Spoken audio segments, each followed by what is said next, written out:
Neste episódio, parelhas de criminosos, perseguições de carros, tiroteios, agentes policiais mortos, uma orgia de crime que acaba numa saraivada de balas. Todos vimos os filmes. Agora, vamos ver como foi realmente a morte de Bonnie e Clyde. Traição. As suas ideias alimentaram a chama do genocídio, mas poderia ter sido feito parar antes de começar?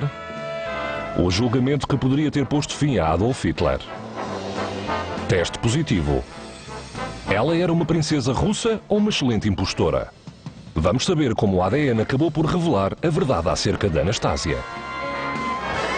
Tudo isto e muito mais a seguir neste episódio de Os Mais. Parelhas criminosas. Bonnie e Clyde, o mais famigerado casal de assaltantes de bancos.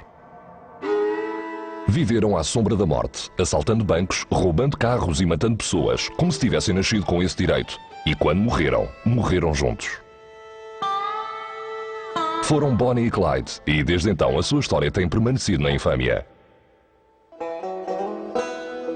Em fevereiro de 1932, havia já um par de anos que Clyde Barrow, um pequeno ladrão, saía com Bonnie Parker, uma empregada de mesa. Com a depressão a eternizar-se e nenhumas perspectivas no horizonte, o jovem casal começou a assaltar bancos. Em pouco tempo, as proezas mortíferas de Bonnie, Clyde e o seu bando tornaram-se notícia de primeira página e cativaram o país. Sexo, carros, violência, armas. Havia todos os ingredientes para uma aventura fabulosa e foi o que foi. Bonnie e Clyde deixaram um rastro de violência em todo o sudoeste, assaltando dezenas de bancos e lojas e matando quem se lhes atravessasse no caminho. O seu maior golpe rendeu-lhe os $1.500, uma quantia enorme no tempo da depressão e que atualmente equivaleria a $18.000. A polícia perseguiu os dois em 5 estados, mas os agentes que chegassem perto deles estariam perdidos. Bonnie e Clyde pareciam gostar especialmente de abater o que viam como um estorvo à sua vontade de roubar. O assassínio a sangue frio e sem provocação de 2 polícias rodoviários foi a última gota. Para Bonnie e Clyde, a justiça não seria temperada com misericórdia. Em 23 de maio de 1934, a polícia seguiu Bonnie e Clyde até uma pequena cidade do estado de Louisiana. Ali, numa estrada campestre deserta, esperou pelas presas.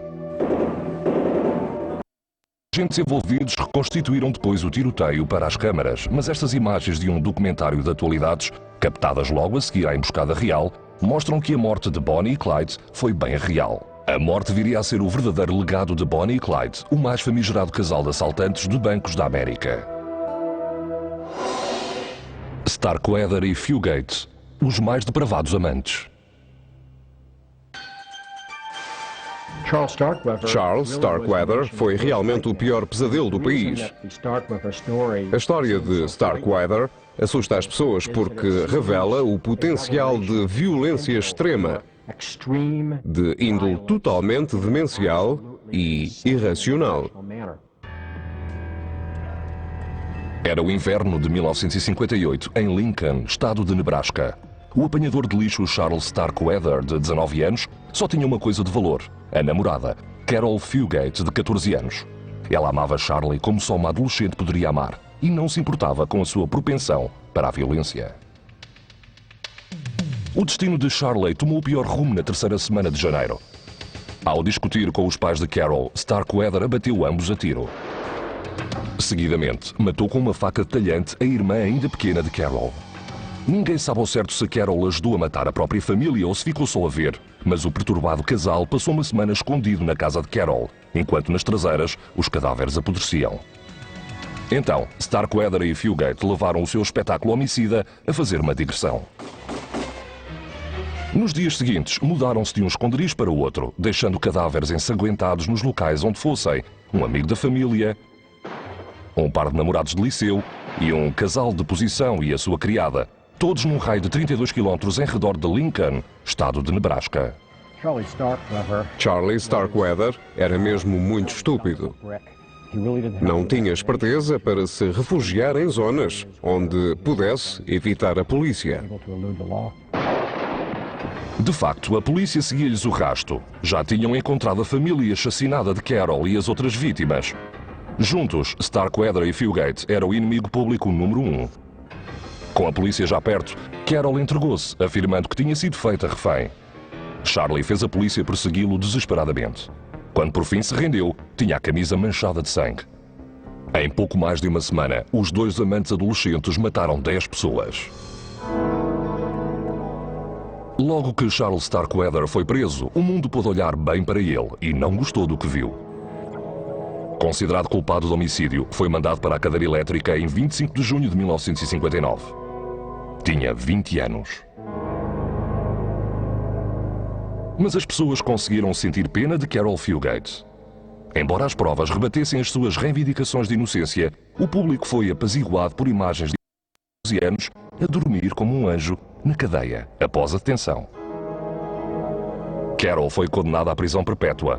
Passou os 18 anos seguintes na cadeia, mas saiu em liberdade condicional em 1976, com 32 anos de idade, a única sobrevivente da chacina espalhada pelos mais depravados amantes da América. Leopold e Loeb. O mais mortífero jogo mental. Nathan Leopold e Richard Loeb eram dois gênios de 19 anos com quocientes de inteligência de 210 e 160 respectivamente. Porém, na primavera de 1954, cometeram um dos mais descabidos atos de violência da década e eram suficientemente convencidos para pensarem que ficariam impunes. Richard Loeb e Nathan Leopold tinham uma relação estranha, que Leopold pensava que fosse amizade. Não creio que Loeb fosse amigo de quem quer que seja. Juntos entregavam-se a brincadeiras sexuais, mas estas eram reprimidas por Richard Loeb como forma de dominar Nathan Leopold.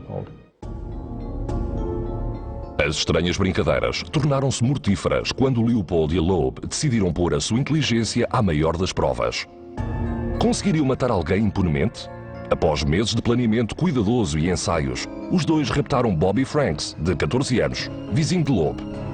Para evitar o incómodo de esconder uma pessoa raptada, mataram-no logo a seguir.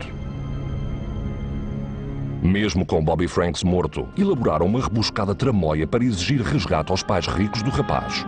Mas os assassinos não eram assim tão espertos. O jogo findou pouco depois de começar.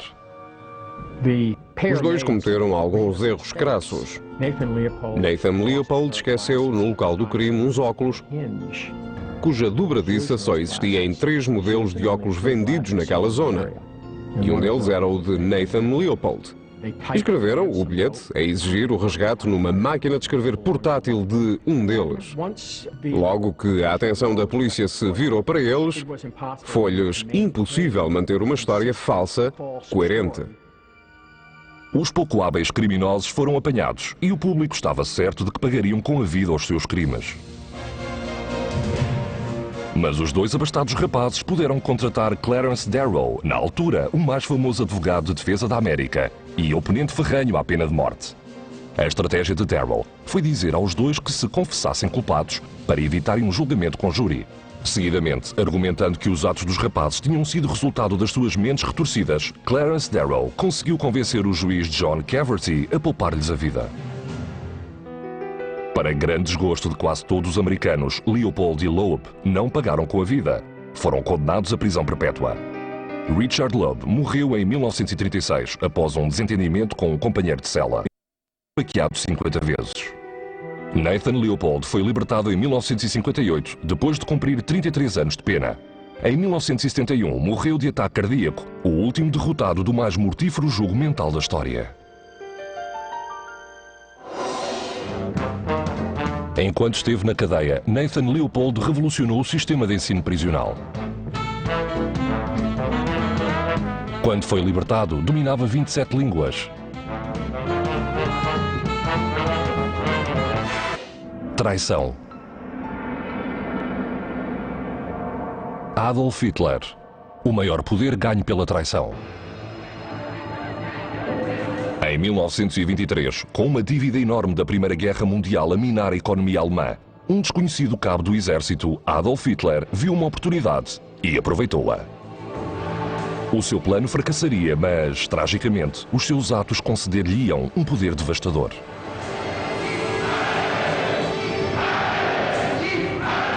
Juntamente com um obscuro grupo de fanáticos autodenominados nazis, Hitler arquitetou um plano para raptar os chefes do governo da Baviera e obrigá-los, sob a ameaça de armas, a aceitá-lo como seu novo chefe. O golpe fracassou, a situação inverteu-se e foi Hitler quem ficou sob a ameaça de armas e foi acusado de traição. Ao longo do seu julgamento de 24 dias, Hitler ensinou ao tribunal o seu conceito de traição, deixando antever os notáveis dotes oratórios que pouco tempo depois assombrariam o resto do mundo.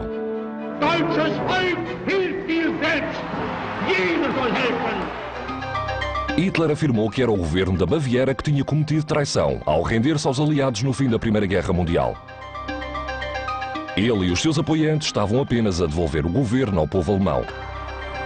Assim, Hitler via-se como patriota, não como traidor.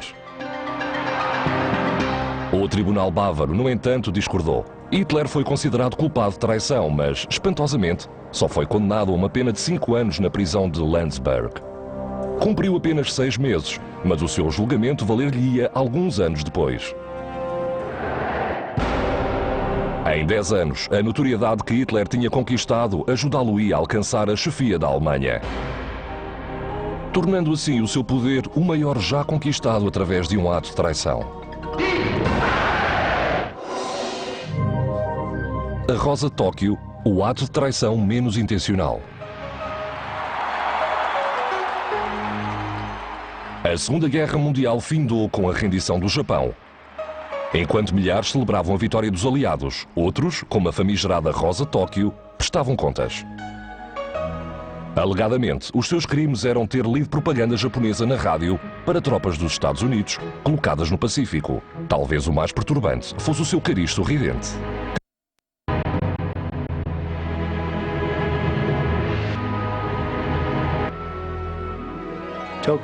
Rosa de Tóquio.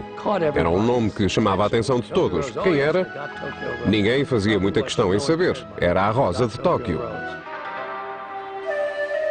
Na realidade, a Rosa de Tóquio era Ivar Rose Toguri, uma amero-japonesa que tinha ido ao Japão visitar uma tia doente quando Pearl Harbor foi bombardeado, em dezembro de 1941.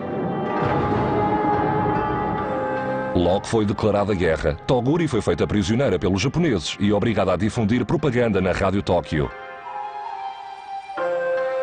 Prisioneiros de guerra americanos e australianos escreviam guiões cativantes, mas foi Toguri quem ganhou a alcunha de Rosa de Tóquio. Do my records remind you of home, of your wives and sweethearts? Lay down your arms and go home to them. Why should you fight this stupid war for the 4Fs who are taking your girls away from you? Quando a guerra findou, Toguri foi libertada pelo Japão, para logo a seguir ser presa pelos Estados Unidos.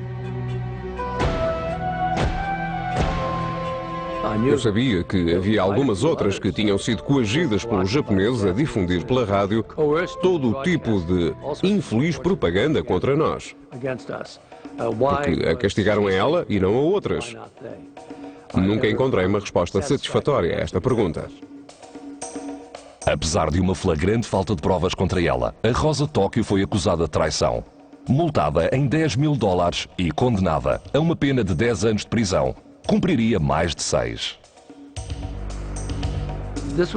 Foi um caso clássico de injustiça. Ela tinha sido coagida a dizer umas coisas na rádio, mas tornou-se símbolo do que todos viram como um feio esforço de propaganda do Japão.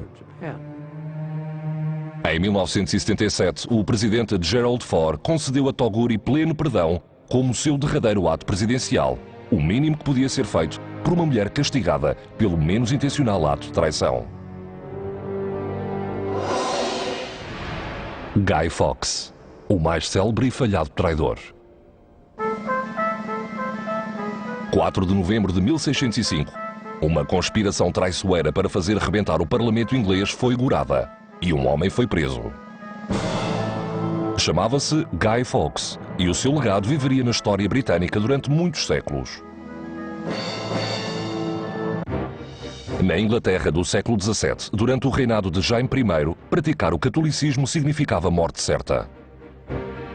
Guy Fawkes e mais 12 conspiradores decidiram que só havia uma forma de fugir a esta perseguição: conspirar para derrubar o governo. Foi uma conspiração para acabar com o governo da Inglaterra e arrebentar o Parlamento quando este estivesse reunido, o que obviamente causaria um caos incrível na Inglaterra. Os conspiradores alugaram uma casa ao lado do Parlamento.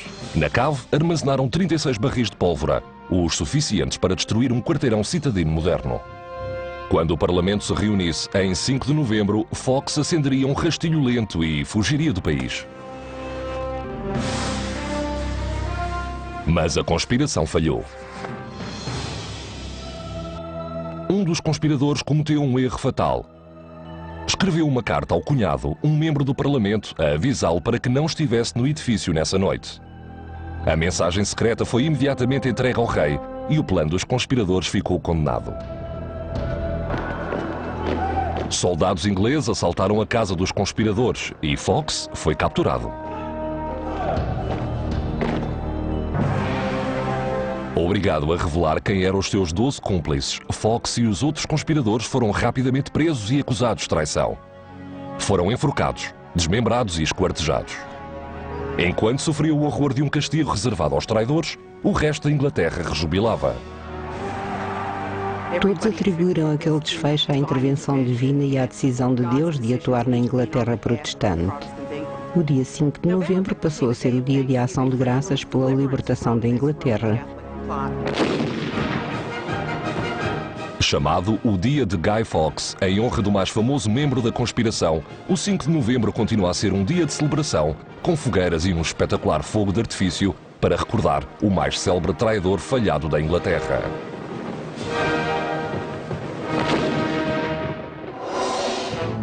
Todos os anos, no dia de Guy Fawkes, é queimada uma efígie sua. Com o tempo, estas efígies ficaram conhecidas pela abreviatura de Guy. A palavra Guy acabou por designar qualquer homem em calão inglês.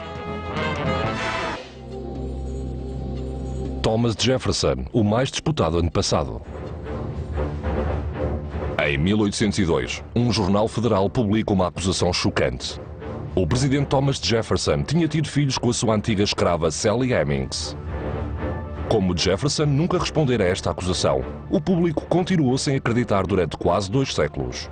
Com o tempo, a moderna ciência do ADN daria as suas respostas.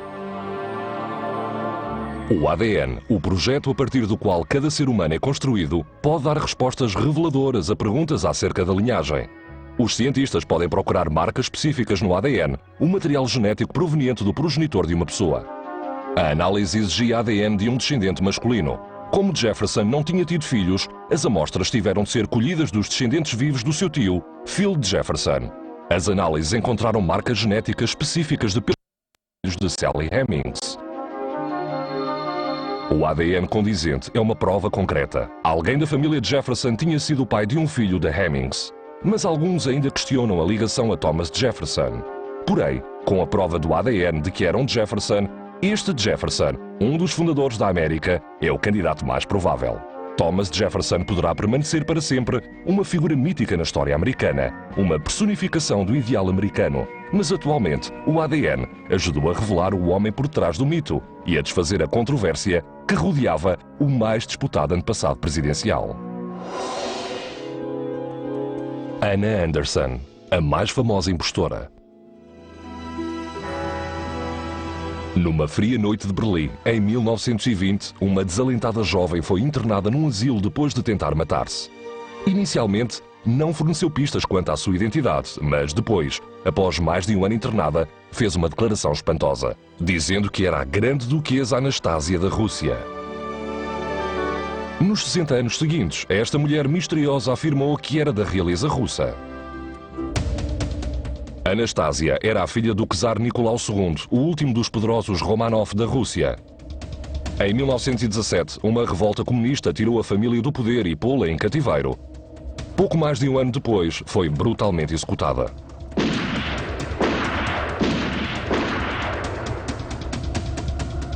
Mas conjecturas diziam que os revolucionários não tinham matado todos os Romanov. Poderia a jovem Anastasia ter escapado a este fim sinistro?